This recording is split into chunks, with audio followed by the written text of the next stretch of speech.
What's up? So today's going to be a super quick video, but I do want to get this out there because lately I've had a lot of my online coaching clients ask me about their weight fluctuations. Like, I'll either get a message saying, hey, yesterday I weighed 150, today I weigh 152, or vice versa. Yesterday I weighed 150, today I'm 149, like an excited emoji or something. And I just want to explain weight fluctuations because the scale doesn't measure fat. The scale measures weight. We have to remember that, right? The scale is measuring literally everything. The food in your stomach, if you haven't pooped yet, if just everything. Okay, I'm going to get into why later, so I'm not going to go into it now, but the scale measures everything. Your hair, your everything, okay? Like the clothes you're wearing, everything. So if you weigh yourself all day for like every hour of the day, you'll have a different weight every time. And that's just, it's not measuring fat. So I just want to make sure that I explain that first.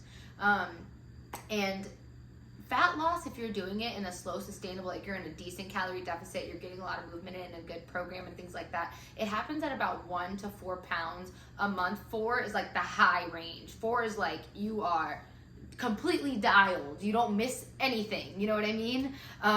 So that's pretty fast, and I probably shouldn't even say 4 because the population that can actually do 4 and be that dialed is very, very small, because one, you don't need to be that dialed in to see progress, so what's the point, but some people really are just hyper focused on that, and so they can drop weight that fast. But for the average person, it's like 1 to 2 pounds a month, okay? So if you're in a decent calorie deficit and you're building muscle and you're walking and you're doing all the things, right? So I want to explain why the weight can fluctuate. And this goes for either up or down, okay? The weight on the scale will fluctuate up or down, determining these things because of these things, and probably more that I just didn't consider. So just keep that in mind. So number one, food, obviously. So if you ate a lot yesterday, like let's say you went out, you had a big meal, not saying you went over your calories, but you literally just had a bigger meal and your body just hasn't processed it yet, then you're gonna weigh more in the morning, In addition to that, if you had extra salt or extra sodium and things, if you had some drinks, if you had, like, your body's gonna hold on to that as water and as actually you have food in your stomach, like in your digestive tract, okay? So if you haven't pooped that morning, so there's a lot of things that are gonna make the scale go up or down, and that's why it's important to track it. You can track it either ways. I like to track it like once a week, so that way you can kind of see. Now, if you're someone who gets nervous about the scale fluctuations in the beginning, I like it if you track it kind of every day, every other day, just so you can see it go up or down, up or down. We're not worried about the up or down in a monthly basis. We're worried about what your trend is going to show from month to month. So it's going to go up and down, up and down, up and down, and then it should go like this, up and down, up and down, up and down, but in a trend downward. That's what you're focused on. We're not focused on what the day-to-day is like because it really doesn't mean much. It's great. It's just gathering data. The more data points that you have, the better you're going to be, okay? Because you're going to have more to work with. So yeah, food. Or if you've had like a lot extra carbs. Again, I'm not saying that carbs are bad or that like you shouldn't try to stay away from carbs because you don't want the scale to go up. That's not the point. You realistically should have a set of calories, a set of macros that you're working with, and as long as you stay within that range, forget the scale. It doesn't matter as long as you're staying within that range. But if you did have like a high carb day, then the scale is going to go up because carbs hold on to water, and so that's what the scale is going to be reflecting.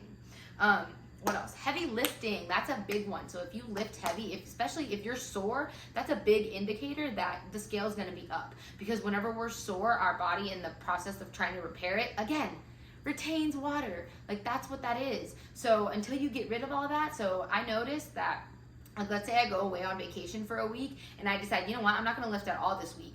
Although I didn't exercise and although I ate probably well over my calories, I still am on the scale am lighter because I don't have that soreness or that lifting, or like my muscles aren't, whenever you lift, you have a good pump. What do you think that pump is? Your body doesn't just expand and that goes nowhere. That's weight, so you're pumped because there's blood flow and there's water and all that jazz. So that has a lot to do with it. And that's why, again, it doesn't matter if your scale weight fluctuates day to day. What are you going to do? Not strength train because you don't want the weight to go up on the scale?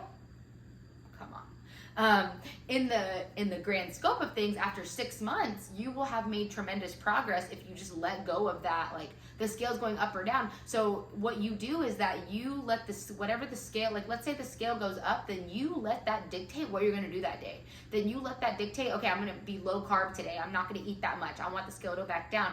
And then you're messing up with the flow of things. So see what the scale says, write it down, move on with your life. Like you cannot let it, and I know this is easier said than done, okay? I'm speaking from a point of not only experience working with other people, but from personal experience, okay? I'm not, like, I sympathize with you. I've been there, done that, but I've gotten over it, and it is life-changing when you can get over it.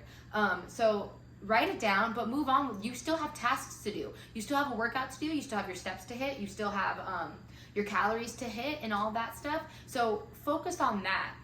Don't let what you wake up to the scale then determine what you do for that day, because that is going to create problems, okay?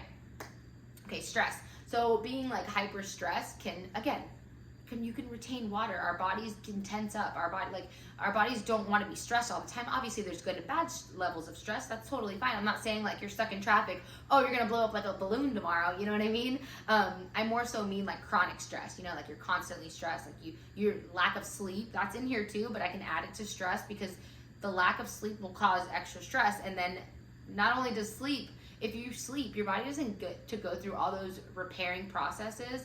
And so you wake up and you're kind of like bloated and you're like, oh, I don't feel so great.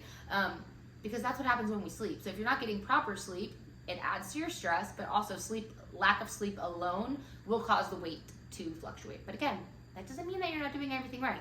Of course, if you are doing all the things, you know, you're tracking your water, you're tracking your steps, you're doing all the things, then that doesn't mean that you're doing something wrong if the scale goes up, okay? Your cycle. So as women, you know, if you have a cycle, that's obviously going to affect it. I don't think I need to spend much time on that. We already know what's happening there.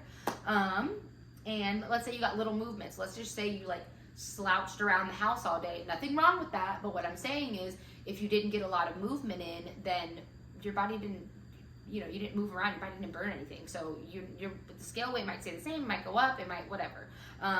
And then another thing, lots of sweat. Like let's say you were out at a theme park or whatever, and you just walked all day, you were sweating, your body literally got rid of water. The next day the scale is probably gonna go down. So I say all of this, and I probably left some things out, but these are the major ones that I can think of, is that the biggest takeaway from this is that you cannot let what the scale tells you, whether it's up or down, dictate what you do for that day. If it's down, you want to treat yourself. You're like, oh, this is moving in the right direction, let me treat myself today, and then you go off plan. No. Because that doesn't mean that, you know what I'm saying? Like, just because it went down a pound, that doesn't actually mean that you've been consistent. That just means that whatever you did the day before is reflecting on the scale, or what you did a couple days before is reflecting on the scale. And vice versa. If it goes up, that doesn't mean that what you did yesterday was a bad thing, and that doesn't mean that today you need to make up for yesterday. So I'm gonna leave it at that before I ramble. I wanted this to be short and sweet, but I really hope this helps. And I know that it's hard to let go of that number because that's kind of been ingrained in us, like, oh, the smaller the number, the better, whatever, you know? And it sucks, but it's not true, first of all. And I do want to say that it takes a long time to get into the right mindset and be doing all the things and be, you know, consistent with it. So don't expect anything to happen overnight. It does take consistency. If it didn't, then you know how easy this would be. Everybody would be fit and healthy, and we wouldn't have an obesity epidemic, you know? So be patient with yourself and don't let the scale dictate your actions for the day. All right? Mwah.